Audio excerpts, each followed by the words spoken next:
The flames had died to a whimper by the time Ryan Solace reached the crater's edge, smoke curling like serpents from the fractured earth.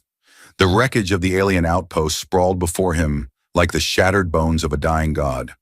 The station, once a proud Ellerin research compound, was now little more than a scar on the surface of Illyria 9. Ryan's boots crunched over twisted alloy, scorched moss, and the occasional twitching servo limb of a fallen drone. His pulse synced with the rhythmic hiss of his exosuit's breathing regulator, each step a measured declaration. He wasn't here to clean up. He was here to bury ghosts. The order had been simple. Sweep the ruins, retrieve tech if it's glowing, shoot anything still moving. Standard cleanup protocol for a war humanity no longer pretended to understand. But war had made Ryan thorough, and being thorough had made him suspicious, especially when his gut, an organ trained by years of narrowly avoiding dismemberment, itched like it had ants crawling through it. "Vex," he muttered, tapping the side of his visor. "You picking up anything unusual?"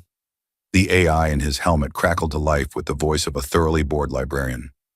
"Define unusual, Commander. This entire moon is one bad mushroom trip away from developing sentience and reciting slam poetry. Something alive." A pause, then, dryly, "Aside from you and your winning personality?" Scanning. Ryan slid down the slope of the crater, boots skidding, catching himself on a support beam that jutted from the dirt like a broken rib. The silence was thick. Not the peaceful kind, more like the held breath before a scream. "Initiating thermal sweep. Huh. That's odd," Vex murmured. Ryan's hand hovered over his plasma sidearm. Odd like harmless anomaly? Or odd like face-eating slime mold? Odd like a heat signature inside one of the cryopods. Small, not decayed, still warm. He found the pod half buried under a collapsed beam and the carcass of a crushed auto-sentry. Its casing was cracked, frost bleeding into the air. The surface bore the Illyrian script, elegantly etched, whirls and flourishes like a musician's shorthand. Ryan pried the lid open with the barrel of his rifle, half expecting a booby trap. Instead, she blinked up at him. Tiny, no older than 6, maybe 7. Lavender skin dusted with glowing freckles, big luminous eyes the color of nebulae. Her hair was black-blue, curling in soft tufts around her temples, and her ears, long, elegant, twitching like radar fins, stood out from the sides of her head like living antennae. She clutched a broken bracelet in her hand, its gemstone center cracked. "Whoa," Ryan breathed. The girl tilted her head, regarding him with unnerving calm. Then she spoke. "Papa?" Ryan blinked. Definitely not. Look, kid, I don't even remember what I had for lunch yesterday, let alone, wait, did you just speak standard?" The girl pointed at him. "You have the same nose. Big." Ryan staggered back a step. "Okay, first of all, rude." "She thinks you're her father," Vex observed, amused. "Must be the jawline. Very stern but secretly soft inside." "I am not, this is above my pay grade." The girl stood, wobbling slightly. Her legs were shaky, but she had that strange, regal stillness Ryan remembered from footage of the Illyrian, an old race, deeply telepathic, wiped out in the early stages of the war. Extinct. Supposedly. So why was one of them calling him Dad? He exhaled. "All right, kiddo, let's get you out of here before this place collapses into a metaphor." She reached for his hand without hesitation. "I've made a huge mistake," he muttered, but lifted her anyway. Behind them, the crater groaned, metal straining as the station's buried heart shifted. "I'm naming her Luma," Vex announced. "She's already my favorite crew member." "She just met us," Ryan snapped, sprinting toward his ship. "Exactly. And she hasn't tried to reboot me once. Unlike some people." As the sky began to rain ash and the ground trembled underfoot, Ryan Solace did what no seasoned soldier, no hardened mercenary, no human war-hardened cynic should ever do. He ran like hell, carrying a tiny alien girl who might or might not be his daughter. Ryan's ship, the Hecate, was many things. Unregistered, slightly illegal, and perpetually 3 warning lights away from implosion. But it was fast. As the retro thrusters roared to life and the shattered landscape of Illyria 9 shrank beneath them, Rian collapsed into the pilot's seat, breathing like someone who'd just arm-wrestled a black hole. The little girl, Luma, apparently, sat cross-legged in the co-pilot's chair, spinning in slow circles and giggling every time the ship pitched slightly. "This is not a daycare," Ryan muttered, flipping switches with the grace of a man pretending to be in control. "She's playing with your gravity controls," Vex chimed in with cheery malice. "I've rerouted systems through auxiliary to avoid sudden mid-air somersaults. You're welcome." "Luma, please stop touching that," Ryan said, trying to sound firm. He glanced over. She gave him a wide, innocent smile and withdrew her hand slowly, like a criminal pretending to return stolen cookies. Her ears twitched. "You're very tall," she said, "and you're very small. I'll grow. You'll shrink." "What? You'll shrink. Old humans do that. Spine squishes." Rian blinked. "Great. The kid's a biologist." He set the ship into orbit, let the autopilot take over, and leaned back. "All right, let's try and figure out what in the cosmic abyss is going on." "She's got a layer in biometrics," Vex offered, displaying a holographic projection of Luma's vitals. "Low-grade telepathic resonance, but nothing aggressive. Heart rate is elevated. Could be stress, could be sugar. Hard to tell with kids, or aliens, or alien kids." Luma clapped her hands and suddenly a handful of floating light motes appeared between her palms, shimmering like fireflies. Ryan yelped and nearly fell out of his seat. "Relax," Vex said. "It's a harmless projection. Probably instinctual, like kittens needing blankets. Except this kitten could possibly bend reality." "I'm not ready for this," Ryan muttered. "I don't even own real pants." "She called you Papa," Vex reminded him. Ryan turned to Luma. "Why did you call me that?" She tilted her head. "Because that's who you are." "Pretty sure I'd remember something like that." Luma tapped her temple. "Memory isn't everything." "Oh, great," Ryan sighed. "Now we're speaking in cryptic Jedi fortune cookies." He paced the cabin, rubbing his temples. The more he looked at her, the harder it was to dismiss the sense of familiarity. Her eyes, strange as they were, felt like déjà vu wearing skin. There were too many questions and not enough answers. He needed data, history, something that made sense.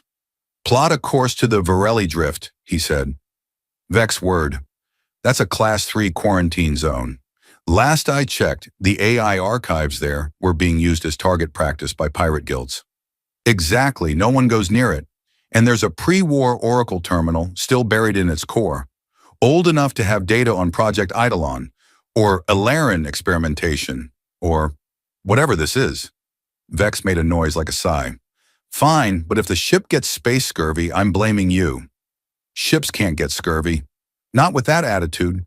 Luma floated upside down in zero-G, her long ears drifting lazily. "Can I have snacks?" Rian looked at her. "We just escaped a crumbling war zone. I'm still hungry." He turned to Vex. "Do we have snacks?" "I've rerouted life support to the food replicator. We can make 4 things. Synth noodles with pretend meat, synth noodles shaped like dinosaurs, and an unholy thing called apple soup." Luma clapped. "Dinosaur noodles!" Ryan stared at her. "You just manipulated a light field in possibly my central nervous system, and you want dinosaur noodles?" She blinked innocently. "Roar!" Vex made a delighted ding. "Confirmed. She is, in fact, your child." Ryan flopped back into the pilot's chair and stared at the blinking star map. There were ancient secrets buried in old terminals, questions with teeth. Something about this girl, this impossibly familiar stranger, gnawed at the edge of his memory like static behind a transmission. As the Hecate slipped into warp, Rian whispered to himself, "Just find answers, one piece at a time." Behind him, Luma chased a floating noodle shaped like a tiny T-Rex through zero gravity, giggling. Her laugh echoed in the quiet hum of the ship, a sound too warm for the cold universe he thought he knew. The Varelli Drift was less of a place and more of a suggestion, a swirling graveyard of broken satellites, fractured freighters, and half-forgotten stations that drifted like ghost ships in the galactic dark. The Hecate coasted into its perimeter on silent thrusters, Hull lights dimmed, weapon systems idling in a very twitchy, just-in-case mode. Ryan leaned over the console, scanning the debris field with the intensity of a man who'd once had a wrench jammed into his thigh during a salvage run gone wrong. "Remind me again," Vex said, its voice echoing through the ship's internal speakers like a bored deity. "Why we're entering a sector colloquially known as the Cosmic Dumpster Fire." "Because," Ryan grunted, "the Oracle's here. Buried inside the Scriptor Vault. That station was sealed before the war, before the Alaran even made first contact. If anyone's got files on Project Eidolon, it's going to be a pre-war database. And we're trusting century-old alien AI not to fry our neurons like microwave popcorn? I'm an optimist. You're a lunatic. Semantics." A faint bump interrupted their charming repartee. Luma had floated into the cockpit, a colander on her head like a makeshift helmet and a plastic spoon taped to her arm. "I'm ready for battle," she declared. Rian blinked. "What are you wearing?" "Armor." Vex wheezed static. "Commander, I request she lead any boarding party. That ensemble alone would frighten low-tier mercenaries." Rian couldn't help it. He laughed. Actually laughed, full-bellied and sudden, like the tension had finally cracked wide enough to let a sliver of absurdity in. Luma beamed at him. "Okay, General Spoon," he said, gesturing to the viewport, "that there is the Scriptor Vault, or what's left of it." The station hovered in the middle of the field, a massive ring-shaped construct with most of its arms broken off and slowly rotating in aimless spirals. Glimmering light shone from inside, casting odd shadows through its rotating frame. Ryan guided the Hecatean close and docked with a hiss of magnetic locks. "Vex, keep the ship primed," he said, holstering his sidearm. "Sure. I'll sit here and make nervous commentary. Very important role." Ryan clipped a locator beacon to Luma's tunic. "Stick close." "I'm not scared," she said. "I know. That's what worries me." The airlock opened with a groan. Inside, the vault was dark, cold, and eerily preserved. Alien consoles lined the walls like silent priests, and the faint hum of dormant systems whispered through the corridors. Dust hung in zero gravity like suspended memories. They moved slowly, following a blinking trail left by emergency lights. Luma's eyes glowed faintly in the dark, her long ears twitching every so often, as if picking up signals too faint for human ears. Rian found himself watching her more than the shadows. Finally, they reached the core chamber, a massive dome with a throne-like construct in its center, wrapped in coils of old cables and crystalline interface nodes. The Oracle, or what remained of it. Rian approached and pressed his palm to the console. A flash of light enveloped them. The room shifted, suddenly brighter, clearer. The dust vanished. Walls solidified. The past unfolded. "User recognize," said a voice that reverberated in the bones. "Commander Ryan Solis, Ghost Marker designation. Clearance, Alpha Sigma." Ryan froze. "How does it know?" "Because you were here," the Oracle said. 17 years ago." Luma stepped forward. "You know me?" The Oracle's voice softened. "Yes, child. I know you by many names. Celera Solis, daughter of Isle, born of two worlds." Ryan's heart stopped. His brain, for once, failed to keep up. "I'm sorry, what?" "You don't remember," the Oracle said gently, "but you will." Suddenly the walls shimmered again, memories flooding the interface. Flash images. A woman with long ears and eyes like starlight. Laughter in a quiet room. A cry, newborn fragile. Then gunfire. Panic. A face wiped clean by forced amnesia. Rian stumbled back. Luma caught his hand. "You were there," she said, voice small but certain. "Before I was born. You and Mama." The silence wrapped around them like a shroud. The Oracle's voice returned, calm but resolute. "They will come for her now. Those who know what she is. You must choose. Run or remember." Rian looked down at the tiny girl with the glowing freckles and the war already in her blood. "Hell," he muttered. "I guess I'm choosing both." They didn't make clean getaways in the drift. There was always some hungry salvage team sniffing for radiation signatures, or some lunatic bounty hunter in a tin can fighter with more ego than shielding. This time, it was both. and they arrived barely 15 minutes after. The Hecate broke orbit from the scriptor vault, with alarms howling and the Oracle's parting gift, an encrypted drive labeled Celera.Delta, still warm in Ryan's pocket. "We've got incoming," Vex said, voice suddenly very awake and very unamused.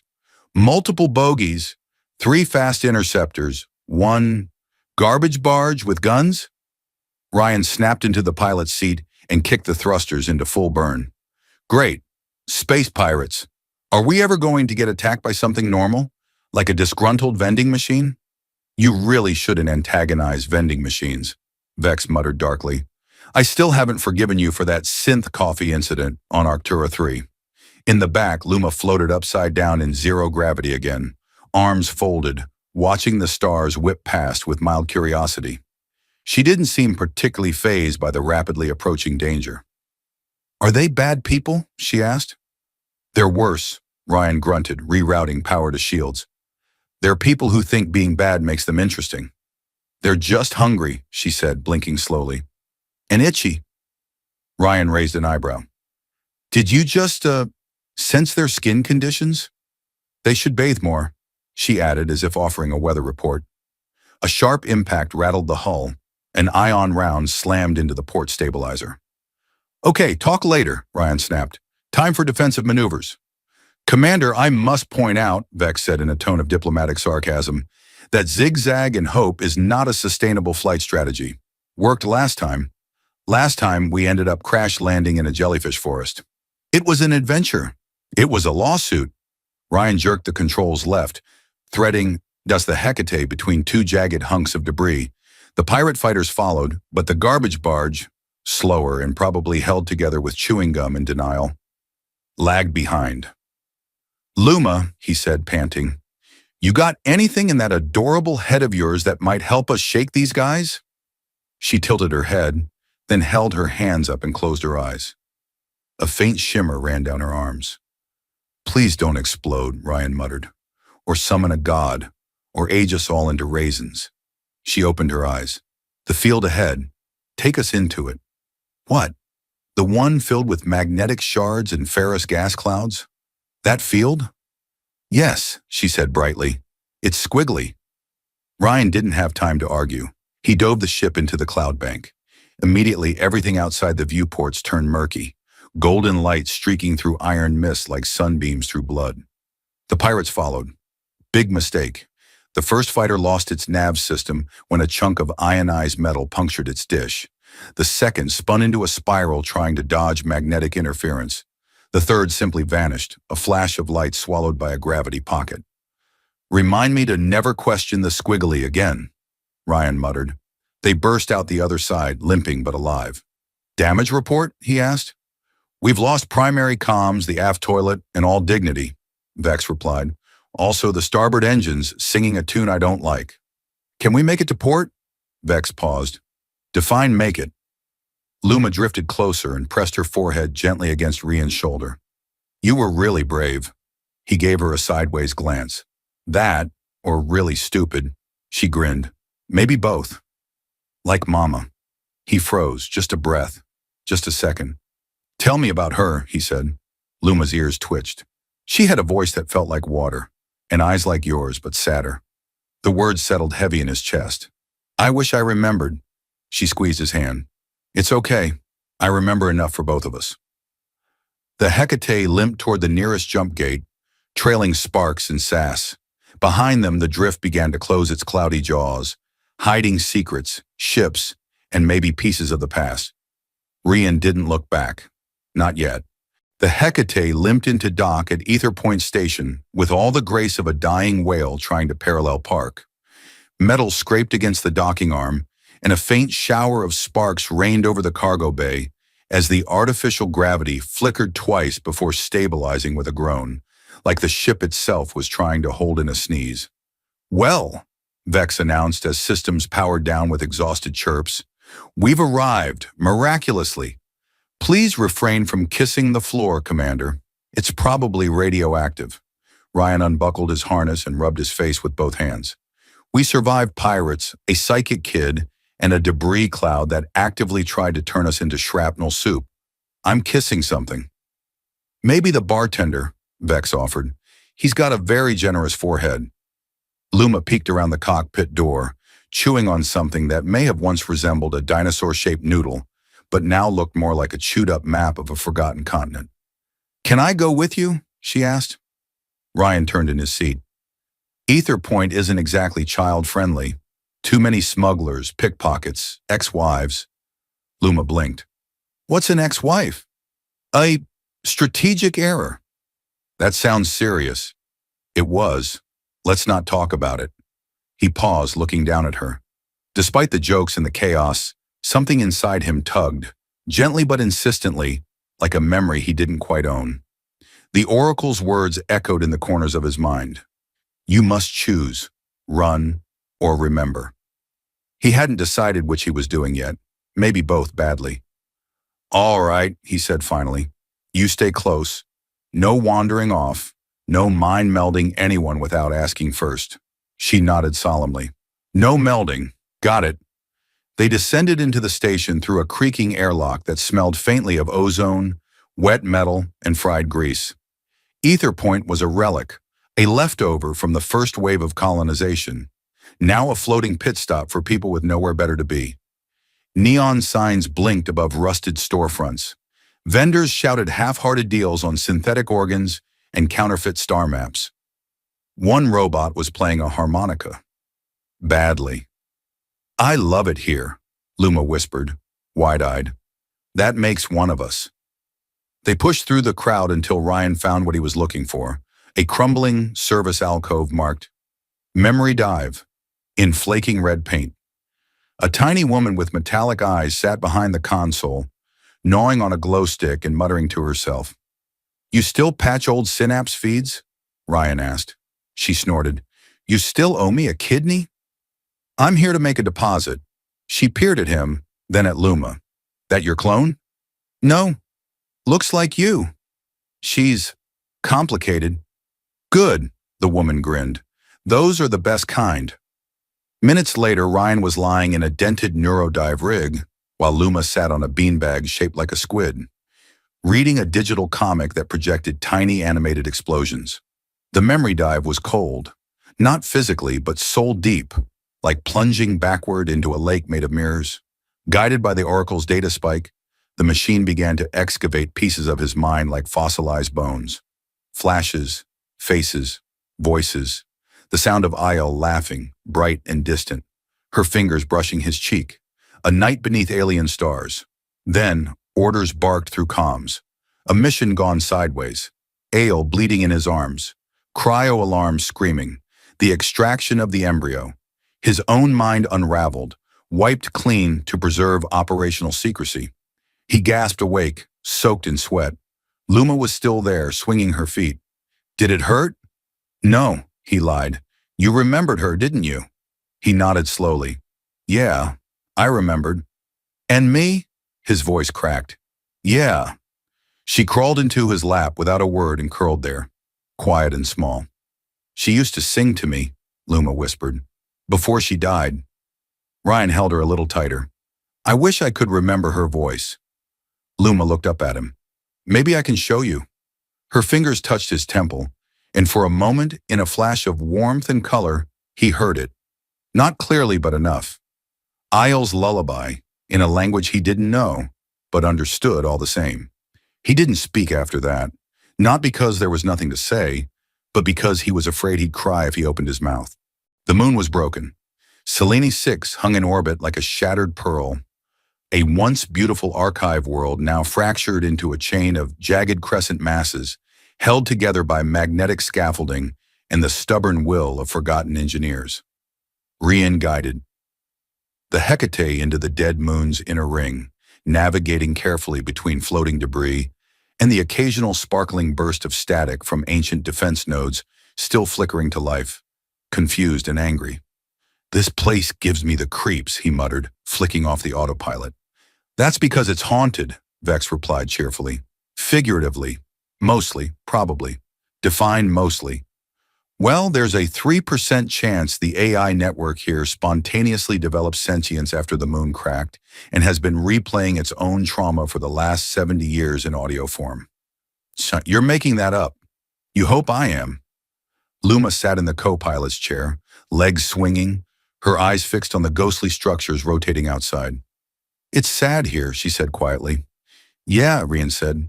A lot of data died screaming.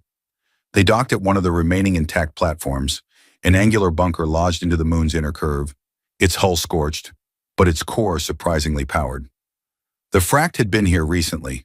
The residual ion trails and empty ration packs were too fresh, too clean.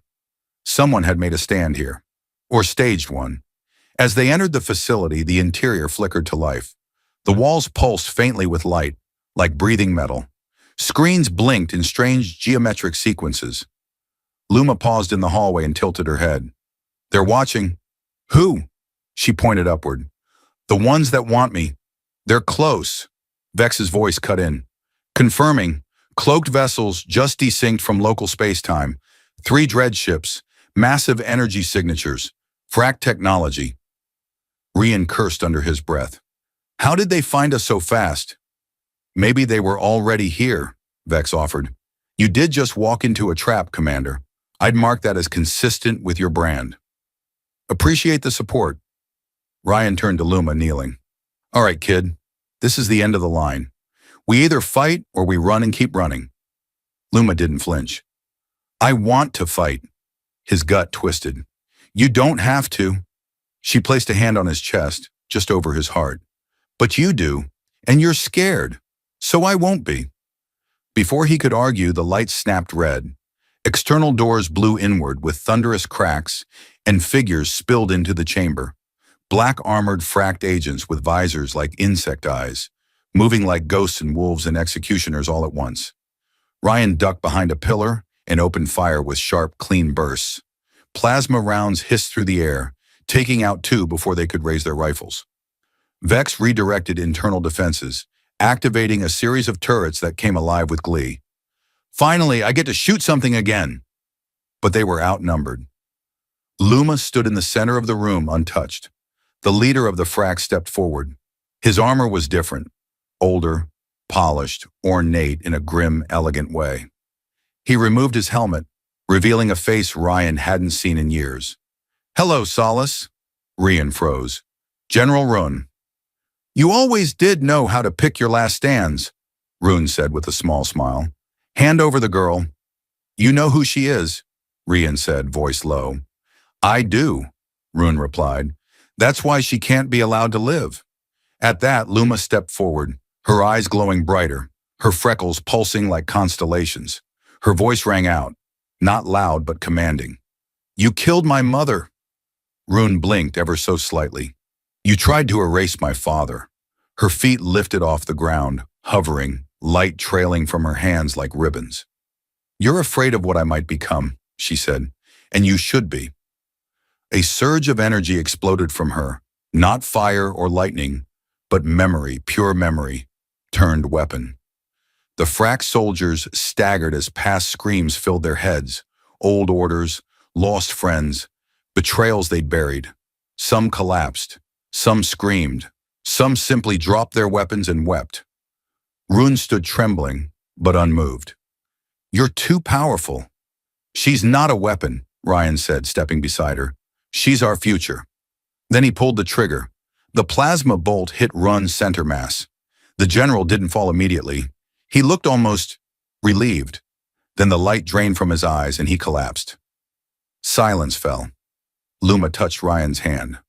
Was that okay? Ryan swallowed. It was necessary. She leaned against him. I don't want to hurt people. Then don't, he said. But you can protect them, like your mom did. The station's lights flickered one last time, then powered down. In the dark, father and daughter stood side by side, and for the first time Ryan didn't feel alone. The Hecate drifted beyond the last known jump gate like a quiet thought sent into the void. No more alarms, no dread ships behind them, just the slow silver light of distant stars brushing against the hull, and the silence that follows the storm. Ryan sat at the main console, fingers idly moving across the interface, pretending to calibrate something. But really, he was just thinking. The kind of thinking he hadn't allowed himself in years. Not tactical, not survival-based, but something deeper, something slower, something that asked not, "What's next?" but "What now?" Behind him, Luma had made a nest of blankets and old star charts in the corner of the cockpit, her long ears twitching softly as she drew shapes in the air with her fingers. The light followed her movements, lazy trails of glowing energy that pulsed and danced like docile spirits. She discovered she could do that now, just make light out of memory. "I made a bird," she announced, not looking up. "It's kind of fat." Rian turned, squinted. "That looks like a jellyfish." "It's a bird, Papa." He grinned. "Okay, a bird with emotional issues." She huffed and made it flap its stubby wings. "It's flying away from your bad jokes." "I trained it well." They sat in easy quiet for a moment, and Ryan felt the strangest sensation bloom in his chest. Not relief, not even peace, but something like weightlessness. Not the kind his boots fought against in low grav, but the kind that came when you stopped carrying a secret so large it changed your shape. "I told the Confederation everything," he said after a while, eyes on the stars. "Every file from the Oracle, names, documents, coordinates." Luma nodded. "I heard you." "They're going to try and spin it," he went on. "Say it was just a rogue division, a ghost project from a darker time. Not the people in charge now. Not their fault. You know how it goes." "I know. But they can't erase it anymore." "Nope." He looked over at her, this tiny girl who had once emerged from a cryopod, and called him Papa, like it was the most natural thing in the universe. And maybe it had been. "How are you feeling?" he asked. "Hungry," she said, "but also floaty. Not scared anymore." He nodded. "Same." They didn't have a destination. That was new. For so long it had been about fleeing, finding, uncovering. But now the horizon was just that, an open field with no coordinates. It terrified him a little, and it thrilled him more than he liked to admit.